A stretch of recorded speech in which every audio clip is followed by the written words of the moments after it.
Yesus ada di tengah-tengah kita, lebih utama dari segala sesuatu. Selalu berhasil dalam segala sesuatu. Tetapi Tuhan menyertai Yusuf, sehingga ia menjadi seorang yang selalu berhasil dalam pekerjaannya. Maka tinggallah ia di rumah tuannya orang Mesir itu, setelah dilihat oleh tuannya bahwa Yusuf disertai Tuhan dan bahwa Tuhan membuat berhasil segala sesuatu yang dikerjakannya. Kejadian 39 ayat 2 dan 3. Sahabat Iktus yang dikasihi Tuhan, tips sukses, kiat-kiat menjadi berhasil, kunci rumah tangga bahagia, dan masih banyak tema keberhasilan yang dicari orang karena ingin meraih keberhasilan. Berapa lama seorang dapat bertahan di level sukses? Atau apalah artinya sukses di bidang yang satu, namun gagal di bidang yang lain? Ini bukan pengajaran teologi sukses, tapi Alkitab memberi kunci selalu berhasil dalam segala sesuatu. Mulai dari Kejadian 37 sampai 50, Alkitab mencatat kisah Yusuf. Ia adalah buah kasih dari Yakub dan Rahel yang mengalami serangkaian proses pembentukan dan persiapan dari Tuhan untuk menjadikan dia pemimpin dan penyelamat bagi bangsa Israel dan bangsa-bangsa lain. Yusuf adalah sosok yang berhasil dalam hidupnya, karena itu mari kita belajar darinya. 1. Ciri keberhasilan Yusuf. Kejadian 39 ayat 2 dan 3 menyatakan bahwa Yusuf adalah seorang yang selalu berhasil dan berhasil dalam segala sesuatu. Pada umumnya seorang dapat berhasil dalam satu atau dua kesempatan atau dalam pekerjaan tertentu yang ditekuninya. Namun Yusuf melebihi setiap orang pada umumnya. Ia selalu berhasil, artinya di setiap kesempatan dan dalam segala sesuatu, berarti di segala bidang.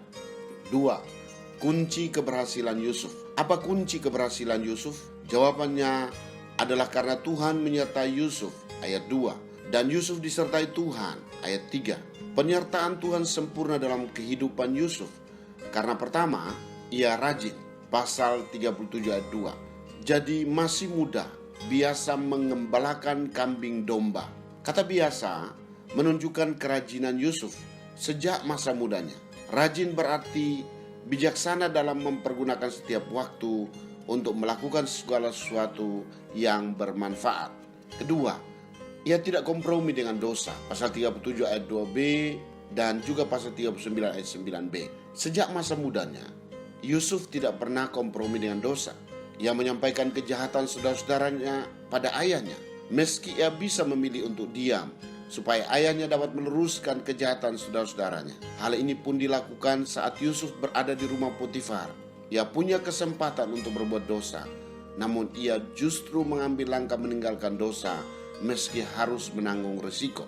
Katanya, bagaimanakah mungkin aku melakukan kejahatan yang besar ini dan berbuat dosa terhadap Allah?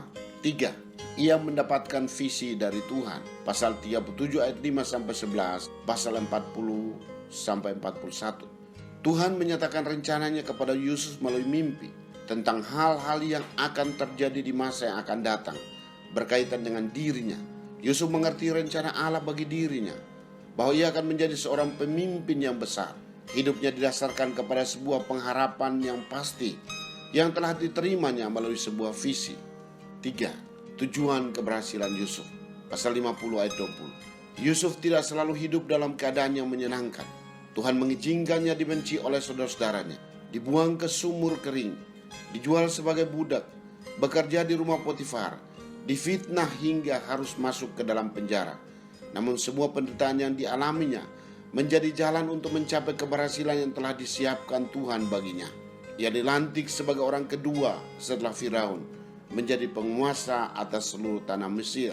Pasal 41 ayat 41. Kesulitan hidup tidak dapat membatalkan penggenapan tujuan Allah di dalam diri Yusuf, dengan maksud melakukan seperti yang terjadi sekarang ini, yakni memelihara hidup satu bangsa yang besar. Kisah perjalanan hidup Yusuf telah dirancang Tuhan untuk tujuan baik, yakni menjadi berkat bagi keluarganya, bagi bangsa Mesir, dan bagi bangsa-bangsa lain.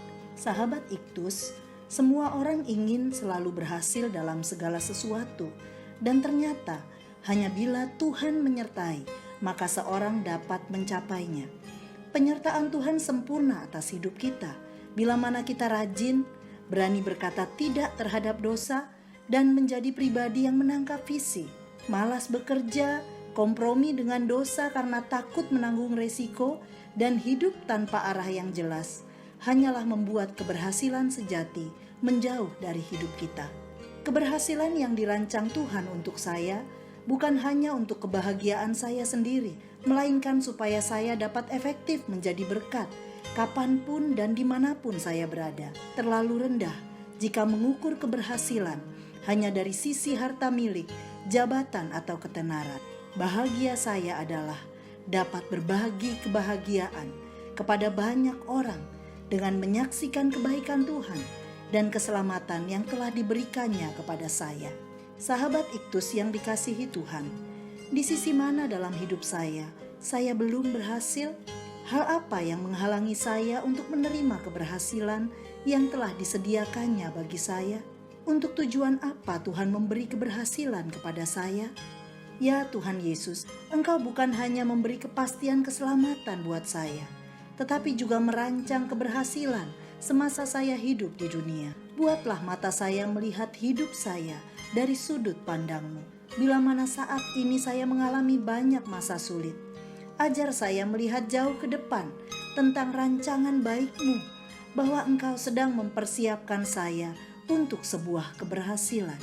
Bila mana saya telah mengalami keadaan berhasil, ajar saya juga memandang keberhasilan sebagai sarana untuk mencapai sasaran-Mu, supaya nama-Mu dikenal di seluruh bumi. Amin. Keberhasilan adalah sebuah perjalanan dan bukan sebuah tujuan. Kristuslah yang harus ku beri.